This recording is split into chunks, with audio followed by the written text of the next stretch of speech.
Gracias, hermano Toño. Evangelio según San Lucas, capítulo 5. Lucas, capítulo 5. Y recordar a la iglesia que estamos revisando el Evangelio de Lucas y paso a paso vamos explorando lo que el Evangelio nos va diciendo acerca de estas palabras hermosas de Jesús caminando en la tierra. Nos ponemos en pie, por favor, y vamos a leer los primeros 11 versículos que los leemos en conjunto y dándole el tiempo, el énfasis adecuado según corresponde a la palabra de nuestro Señor.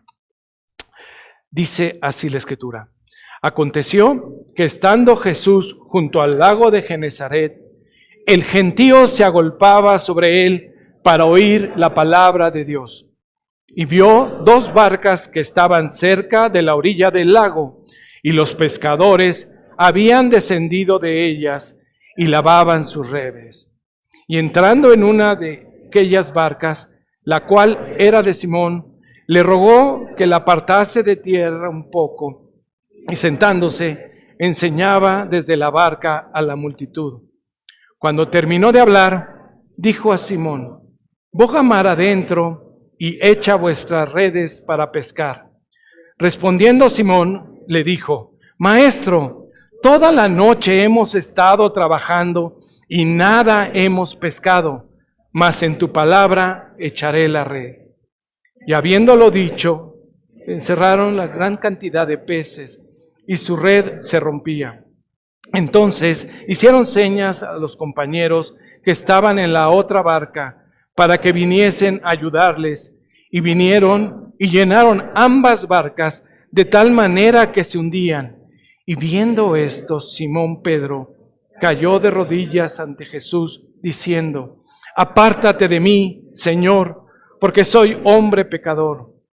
Porque por la pesca que había hecho, el temor se había apoderado de él y de todos los que estaban con él. Y asimismo Jacobo y Juan, hijos de Zebedeo, que eran compañeros de Simón. Pero Jesús les dijo a Simón: No temas, desde ahora serás pescador de hombres. Y cuando trajeron a la tierra las barcas, dejándolo todo, le siguieron. Amén. Oramos. Gracias, Señor, porque en tu palabra está el Evangelio de nuestro Dios. Porque en tu palabra vemos reveladas tus promesas que han sido cumplidas. Porque en tu palabra hay aliento, guía y esperanza. Hoy suplicamos de tal forma que tu Espíritu Santo guíe mis palabras, la meditación que haremos en nuestro corazón en este día y durante el resto de la semana, sabiendo, Señor, que tú eres el que conduces nuestra barca. En Cristo Jesús oramos. Amén. Ocupen sus lugares, por favor, y mantengan su Biblia en este capítulo 5, de tal manera que podamos fácilmente ubicar la cita. En tiempos de Jesús y en tiempos bíblicos hay muchas profesiones que se pueden y oficios que se pueden apreciar fácilmente. En algunos ejemplos que nosotros podemos ver en los profetas, podemos ver que existen algunos que se dedican pues a ser alfareros, ¿no? Y en esto aprendemos de los materiales que ellos utilizan, las maneras que ellos pueden moldear y hornear y sacar los productos que ellos tienen. Tenemos otros ejemplos que hemos podido también apreciar en la Escritura, como son aquellos del carpintero. Jesús mismo es identificado en cierto momento como un carpintero, igual que su papá. Y de allí podemos muchas veces sacar experiencias de las herramientas y los recursos y habilidades que tienen los artesanos. También podemos ver de los albañiles, aquellos que se encargaban de las cimentaciones y de todas aquellas estructuras donde los edificios, casas, iban a ser soportados. Nos hablan de otros oficios que ya hemos platicado, como lo de los pastores, aquellas funciones quizás despreciadas para muchos, pero tan necesarias en el camino y que Jesús utilizó frecuentemente para ejemplificar lo que él quería enseñarle en cierto momento a su pueblo. Y hay un oficio que es muy recurrente en los evangelios y es el de los pescadores. Los pescadores que constantemente podemos apreciar en los 4 evangelios y que nos permite a nosotros conocer e identificarnos perfectamente con la vida y la obra de Jesús, pero más allá con sus discípulos. Y es precisamente en el pasaje que hoy tenemos aquí en el Evangelio de Lucas, donde vemos una acción hombres que se dedicaban a este oficio de ser pescadores. Saben, en los tiempos de Jesús, principalmente la parte que se dedicaba a la pesca está narrada y ejemplificada en un ámbito de un lago, aunque en ocasiones se le conoce como el mar de Genesaret o el mar de Galilea o el mar de Tiberias, según quien lo vea y quien esté contando la historia, pero es el mismo espacio y es un lugar donde el pueblo, los judíos, habían venido desarrollando una práctica de producción, de captura más bien de pescado y distribución desde esa región. Ya les había platicado que Jesús había movido ya su puerto de operaciones de Nazaret hacia Capernaum, y Capernaum está allí muy cerquita de este lago de Genesaret. Y es allí donde Jesús, lo dejamos la semana pasada en el capítulo 4, donde Él dice, yo tengo que seguir predicando el Evangelio de Dios, el Evangelio del reino de Dios. Y dejamos a Jesús ya enfocado, después de que mucha gente lo había estado siguiendo y presionando para que hiciera sanidades y expulsión de demonios, ahora lo vemos ya más enfocado en la enseñanza. El final del 4 nos deja una práctica de Jesús muy centrada en las sinagogas. Algunos les dicen sinagogocéntricas, ¿no? Todas las sinagogas que Jesús podía recorrer, se acercaba, predicaba, enseñaba el Evangelio. Pero ahora vemos un nuevo modelo que Jesús empieza a desarrollar a partir del capítulo 5. Si recordamos, ya no está en una sinagoga. Sigue enseñando. Está en su propósito de llevar una noticia, evangelio a toda esta gente que se acercan para saber de la palabra de Dios, pero ya ahora fuera de una sinagoga. Y esto es algo que vamos a empezar a apreciar a partir de ahorita, donde Jesús empieza a desplazarse en otros momentos con el firme propósito de cumplir la misión que Él tiene. Si recordamos la misión que nos decía al final del capítulo 4, dice, porque para esto he venido, ¿se acuerdan? ¿A qué? A predicar el Evangelio. A predicar el Evangelio del reino de Dios. Y esta es la tarea que Jesús va a ocupar todos los recursos que tiene a su alcance para hacerlo. Es bien interesante cómo ahora se acerca y la gente dice que está a orillas del mar, del lago, y lo va presionando así a tal punto que él busca un espacio, ve 2 barcas, se sube a una de ellas. ¿Se acuerdan cómo lo acabamos de leer? Estas barcas están cerquita ahí del punto que él se puede acceder. Y me gusta mucho cómo se da la escena, ¿no? Porque Jesús va a utilizar ahora como púlpito una barca. Y va a ser muy significativa la barca, porque constantemente va a estar recurriendo a esta como un medio de transporte, a esta como un medio para poder hacer bendiciones en la barca, allí en la orilla y al centro. Muchas veces los vamos a ver a Jesús bendiciendo en esos lugares. Pero bueno, en la historia que estamos ahorita, tenemos que entender que estos eran pescadores, hombres que se reconocen con una capacidad y habilidad y fuerza para poder desarrollar labores, pero tenemos que entender la condición como ellos pescaban en ese tiempo. Nosotros tenemos que entender que la pesca que ellos desarrollaban era una pesca que tenía y que requería de un trabajo colaborativo. Es bien interesante porque muchas veces hablamos de Pedro o de Juan como pescadores, pero tenemos que asociar a estas figuras con otro equipo de gente que sin ellos hubiera sido imposible desarrollar esa tarea que ellos tenían planeada. Entonces, cuando leemos esta historia, tenemos que pensar que no solamente era Pedro o Juan o Jacobo, sino eran un grupo de gente que habían estado trabajando y que habían pasado las penurias de la noche, que quizás como tú y como yo, en algún momento nos han pasado. No sé si les ha pasado en algún momento que salen buscando lograr un contrato, buscando lograr un arreglo, un acuerdo, una venta, y regresamos sin ese contrato, sin ese arreglo, sin esa venta. Bueno, podemos sentir esto, que todo un viaje de toda una noche, estos hombres estuvieron batallando, esforzándose para pescar, y estaban allí lavando sus redes, limpiándolas, revisándolas, quizá remendándolas, ¿no? Porque lo importante era prepararse para la siguiente jornada. Y en ese momento, en momento de cansancio, toda una noche de trabajo. Ellos ven mucha gente llegar, pero lo más importante que llega con esa gente es a Jesús. Quien, fíjense cómo se acerca a Pedro. No es la primera vez que tiene un encuentro con Simón en este momento todavía. ¿Se acuerdan que la semana pasada hablábamos que había sanado a la suegra de Pedro? Bueno, ahora es casualmente, Dios pone las condiciones que se acerca a la barca de Pedro. Y vean cómo dice el versículo 3. Jesús le ruega a Pedro. Fíjense, es bonita la palabra, ¿no? El ruego es una petición amable que Jesús le hace a Pedro y le dice, sepárame un poquito para poder hablar. Y allí Jesús, como el maestro que es, igual que lo hizo en la sinagoga, se sienta y da toda su lección que tenía preparada para esa gran multitud. Pero me gustan mucho los contrastes que podemos ver en los textos y cómo nos marca la Escritura.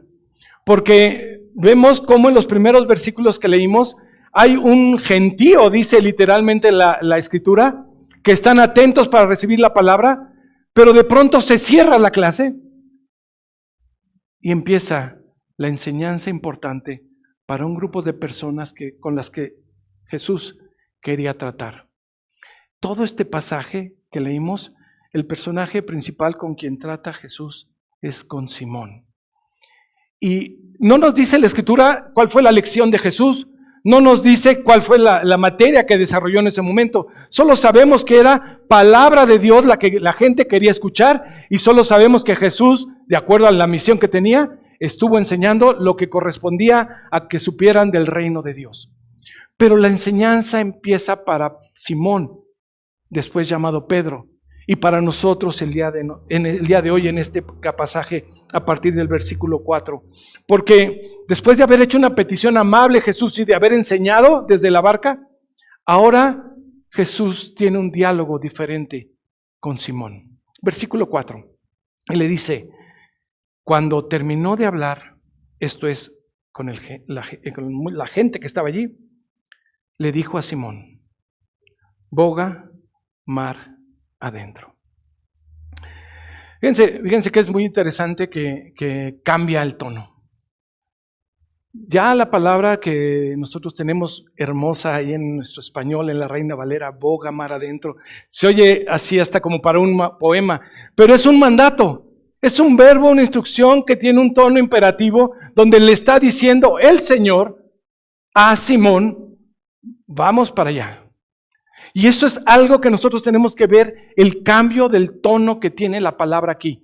Porque para nosotros es importante reconocer que esa predicación que Jesús estuvo dando, ese consuelo y atención que estuvo dando a ese gentío, ahora tiene una forma diferente de tratar con Simón. Lo que Simón estaba en ese momento era esa experiencia cercana con Jesús. Y Jesús lo trata de una forma como lo que es el Señor.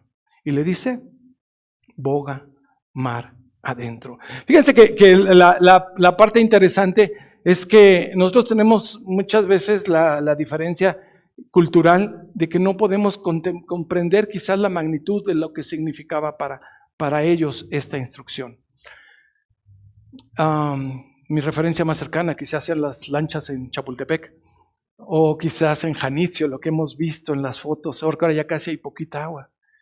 Pero fíjense que hace poquito vi una imagen que me gustó mucho en una revista del National Geographic, donde decía que hace unos años, no tengo ahorita la referencia, pero es reciente, habían encontrado a raíz de que bajó el nivel del agua allá en el mar de Galilea, una barca, restos de una barca, ¿no? Y trozos de madera. Y hicieron todos los estudios adecuados y supieron identificar por estas técnicas, ustedes técnicos saben y científicos del carbono 14 y demás, dijeron esta es entre el año 100 antes de Cristo y el 40. Entonces perfectamente lo ubica en ese tiempo. Y ven la barca cómo era. Es una barca de aproximadamente 7 metros con 70 centímetros esta. Vamos hacia los 8, ¿no? De 2 metros y fracción de ancho. O sea, es una barca muy grande y profunda de más de 1,5 metros. Dicen que lo más seguro que donde Jesús dio el discurso es que en la proa, en la parte de enfrente, tenía una plataforma y que desde allí dio su discurso. Pero cuando le dice boga mar adentro, no es cualquier lanchita la que tienen que mover. Es una lancha que se movía, como les decía hace ratito, de una forma colaborativa. Por lo menos 5 personas se necesitaban para trasladar, mover esa lancha y poder hacer la acción que se tenía que hacer para llevar las redes. Cuando le dice boga mar adentro y le dice el propósito. ¿Cuál es? Versículo 4. Y echad vuestras redes para pescar. Entonces, esas redes recién lavadas van para adentro otra vez. Esos trabajadores que ya se habían bajado y quizás estaban ahí descansando, escuchando el discurso, van para arriba otra vez, porque se necesitaba gente, por lo menos 4 para estar remando, además de las velas. Se necesitaba que tuvieran las suficientes capacidades para poder manejar esas redes que ellos tenían. Y es más, según cuentan las informaciones que pude ver de la forma de pescar, muchas veces se requerían, según la técnica que ellos utilizaban, 2 barcas. De tal forma que soltaban una red que en uno de los extremos tenía plomo para que se sumiera, en la parte de extrema, la superior, tenía algo que ayudara a flotar, tipo corchos, y unas cuerdas, de tal forma que se soltaban las redes, se extendían y lograban después atrapar, generando una especie de bolsa. Esa era la intención, pero hacerlo requería de habilidad, de técnica y de fuerza, por supuesto. Dice Simón, ya lo hicimos toda la noche, maestro. ¿Sí lo ven en el 5? Simón le responde a Jesús como se va a caracterizar. Directo, ya lo hicimos. ¿Qué hay de nuevo de lo que me estás pidiendo? Pero fíjense, lo que Simón le está diciendo a Jesús, dice, toda la noche hemos estado trabajando y nada hemos pescado. Toda la noche nos hemos estado esforzando. Hemos estado sometiendo una y otra vez este ejercicio, tratando de pescar. El esfuerzo, la fatiga, la tristeza o desilusión que puede generar cada vez que sale una red vacía, la podemos imaginar con facilidad. Quizás muchos de ustedes o yo lo hemos experimentado en algún momento. Entonces, podemos también ponernos en el punto de Pedro y entender perfectamente lo que se siente, ¿no? Otra vez, Señor. Y además, tenemos que recordar que la pesca tradicional en el mar de Galilea era en las noches, con una antorcha, de tal forma que los peces no se espantaran cuando las redes fueran echadas. Y ahora Jesús le está diciendo a plena luz del día, no sé a qué hora, pero a plena luz del día le dice, ve mar adentro. Y si nosotros nos boga hacia mar adentro, en pocas palabras podríamos decir también hacia aguas profundas. La palabra original tiene ese sentido hacia la tierra, hacia el espacio donde está la mayor profundidad. Fíjense lo que está haciendo Jesús. Les está orientando hacia dónde tienen que ir, aún sabiendo de que ellos ya sabían que no era lo más conveniente, que no era lo más apropiado para la pesca de ese tipo y que no era, digamos, el momento adecuado. Esta lección de vida viene a darnos hoy nuestro Señor. Porque lo que va a ver Simón y su gente que le acompaña en la tripulación es algo que va a acontecer contra toda la naturaleza que ellos manejan, contra lo obvio, lo esperado de un pescador. Si de noche no pescamos nada, obvio es que de día nada iba a suceder. Pero me encanta la respuesta y la disposición que puede tener aquí Simón, porque de alguna forma lo que vamos a ver después de haber escuchado la palabra de Dios, dice, más en tu palabra, estoy en el versículo 5, más en tu palabra echaré la red. Tenemos que poner atención aquí que él está diciendo que él va a echar la red. Sin embargo, cuando leemos un poquito más adelante va otra vez cambiar al plural. Esto nos da perfectamente el sentido de que cuando el cambio de lo que se hizo de acciones en plural es porque aquí Simón dio la instrucción a su equipo, a su crew, diríamos, ¿no? A su gente de trabajo. Vamos, carguen las redes, vamos allá y lancemos nuevamente porque Jesús lo ha dicho. Jesús ya se había ganado para Simón toda la confianza. Se cree que Simón había estado en la sinagoga y había visto de los milagros que Jesús había hecho. Se cree que Simón había visto ya ahí con lo que pasó con su suegra y con muchos otros. Se cree que Simón, cuando oye esta palabra de Jesús, no tiene otro remedio más que creerle al Señor. Como tú y yo tenemos que creerle cuando leemos la palabra, que el Señor, cuando manda, lo que está esperando es obediencia. En tu nombre, en tu palabra, por lo que tú dices, te creo. No importa sus recursos humanos agotados, no importa en ese momento el cansancio. Lo que vemos, estos esfuerzos humanos son renovados por la instrucción y el mandato de Jesús. Vayan a tierra, aguas profundas y lanza la red. Lo sorprendente aquí, una vez más, se empieza a ver. Porque el Dios soberano, Jesús como Hijo de Dios, va dirigiendo ahora la expedición para captar esos pescadores. No le interesaba pescar muchos peces para darles de comer. Lo que interesaba para Jesús era captar la atención de estos hombres y que pudieran entender y ser testigos de lo que Dios es capaz de hacer en la vida de los creyentes. En aguas profundas, soltar las redes a plena luz del día, y Jesús no le quedó mal a esta embarcación y a toda su gente. Dice que comenzaron a jalar el trabajo que ellos sabían hacer. ¿Saben cuánto podría cargar una lancha de estas según los cálculos de la National Geographic y otras más? Casi 1 tonelada. Tenían que cuidar que no fuera mucha gente para más pescado pudiera quedar. Pero fíjense, imaginemos ya la barca, casi 8 metros de largo, 2,5 de ancho, 1,5 de profundo. Y lo que sigue aquí que dice que entonces jalaron versículo 6, gran cantidad de peces y su red se rompía. La red se rompía, estaba a reventar de pescados.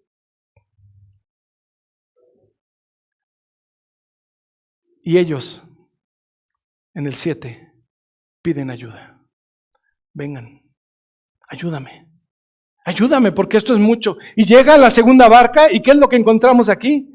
Las barcas se llenaron de peces. Versículo 7 dice que viniesen a ayudarles, le hicieron señas y llenaron ambas barcas, estoy en el versículo 7, de tal manera que se hundía.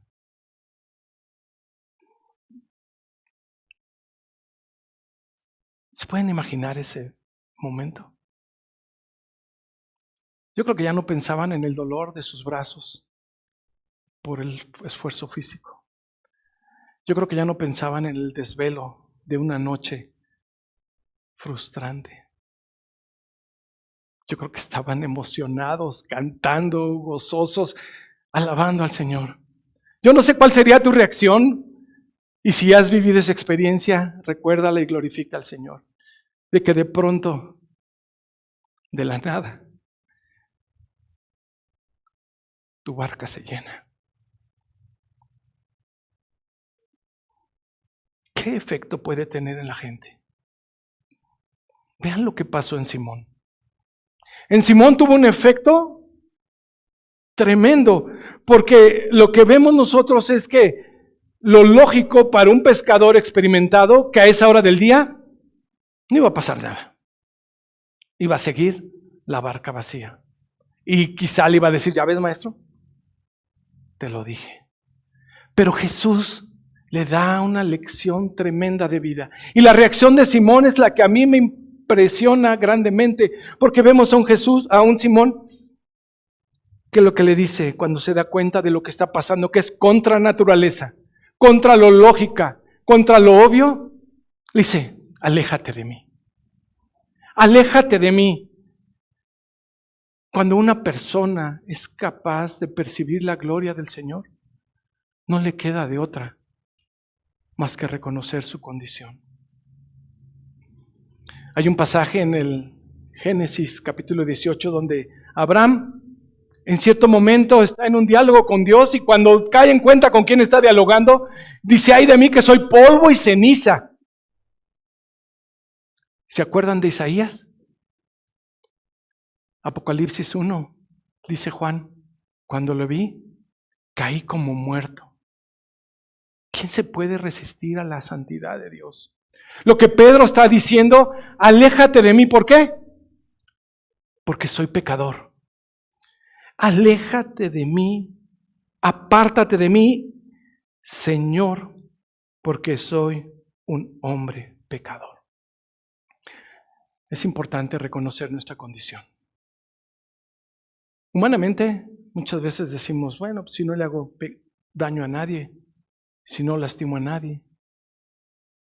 Pero cuando estamos ante el soberano, ante el santo, no nos queda de otra más que reconocer nuestra condición. La necesidad de humildad, la necesidad de humillarnos, la necesidad de reconocer y hacerlo como Pedro.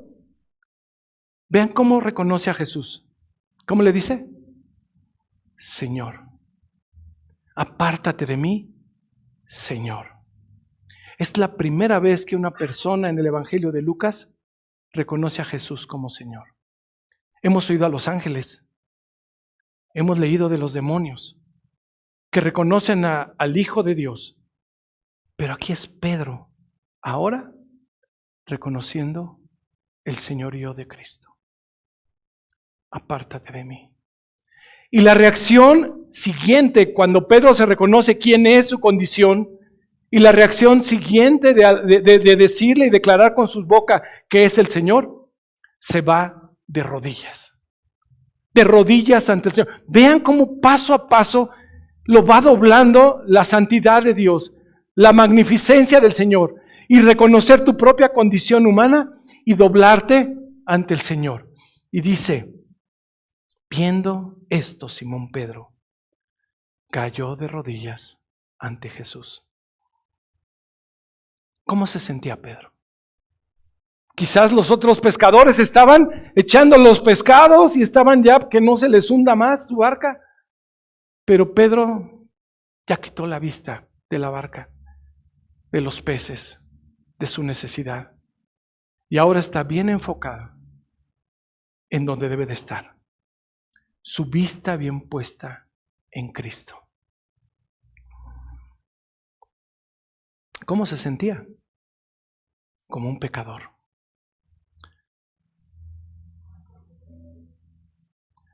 Pero por ellos vino Jesús.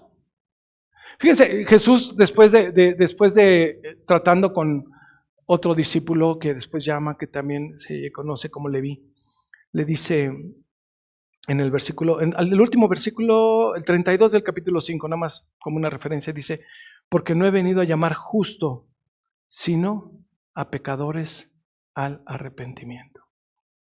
Lo que está sucediendo es que Jesús está llamando a Pedro para una tarea. Y Pedro, a través de este proceso que está sucediendo, está reconociendo el señorío de Jesús y que él no es digno de estar ante la presencia y que lo único que puede hacer es doblar su rodilla y decirle: aléjate de mí.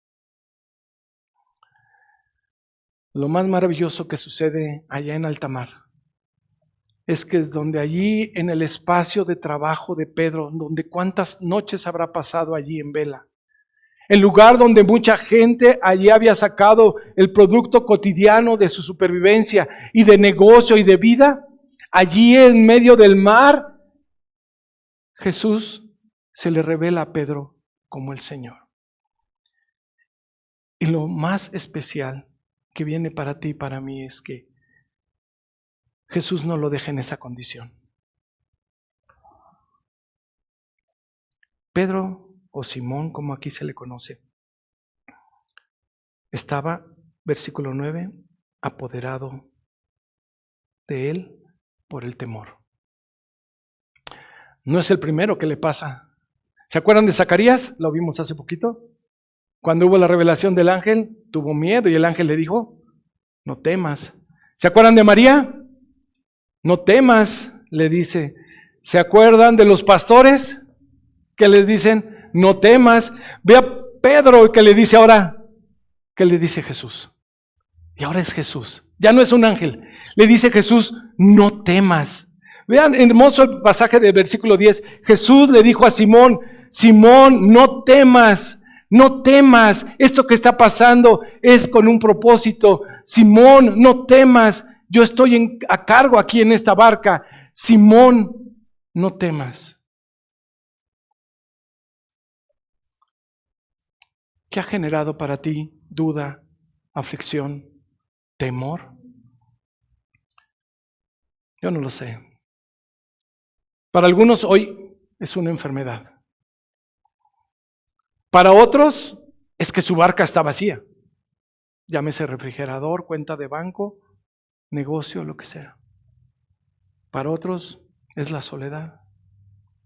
Para otros, póngale una línea y complétenla cuando ustedes crean conveniente. Sea lo que sea.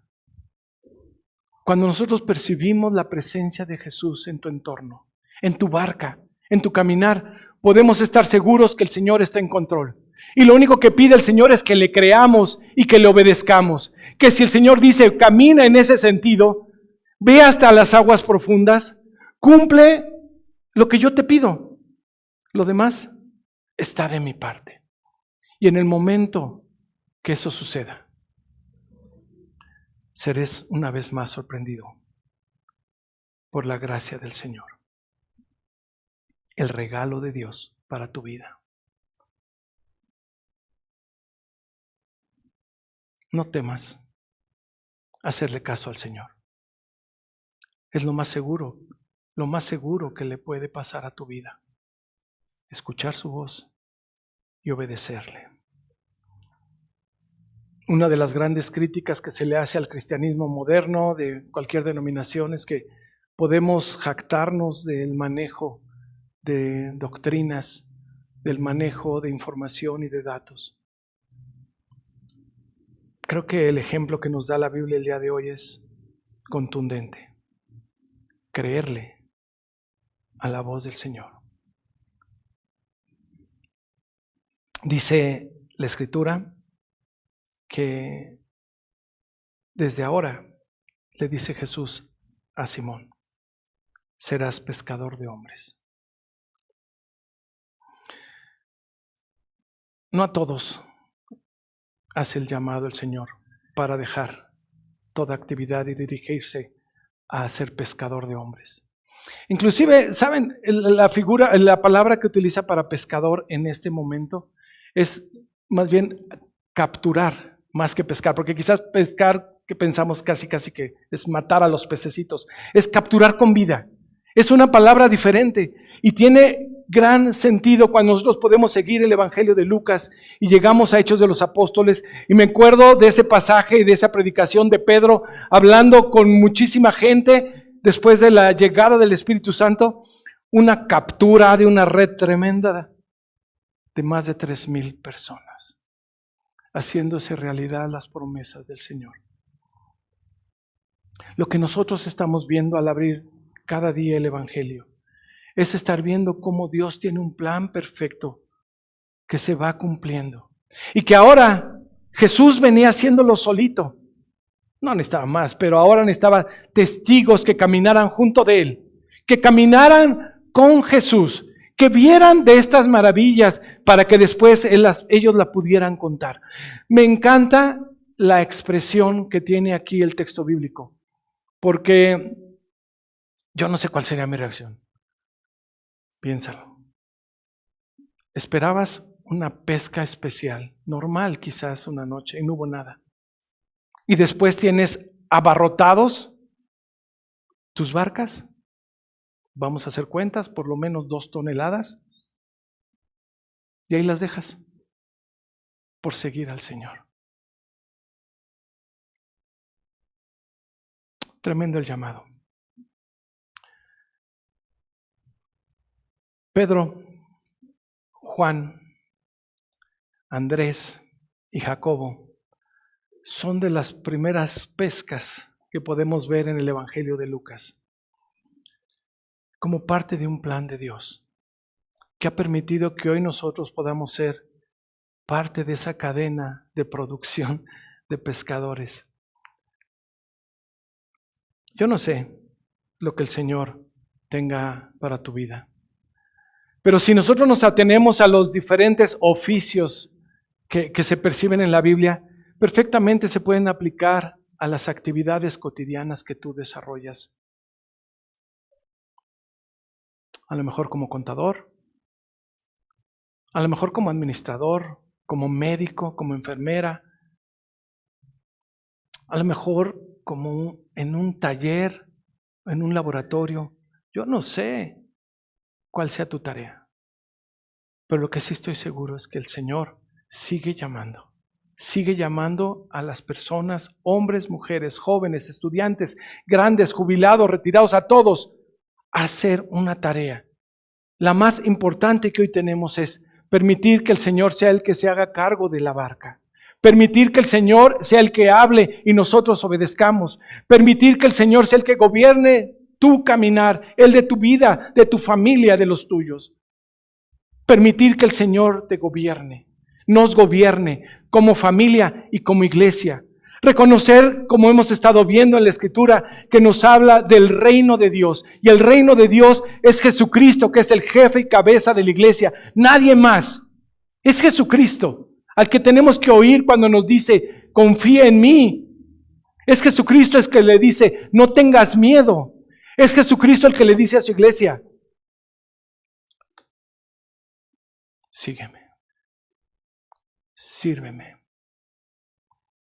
Y entonces podemos ver como iglesia lo antinatural que sería en este tiempo. Que en tiempo de angustia y de dolor, tú puedas venir a la iglesia. Que en tiempo de aflicción puedas cantar. Que en tiempo de angustia puedas orar, pues tu Señor te dice, no temas. Que sea lo que estés pasando en tu vida, puedas confiar en el Señor, soltarte y dejarte guiar por Él.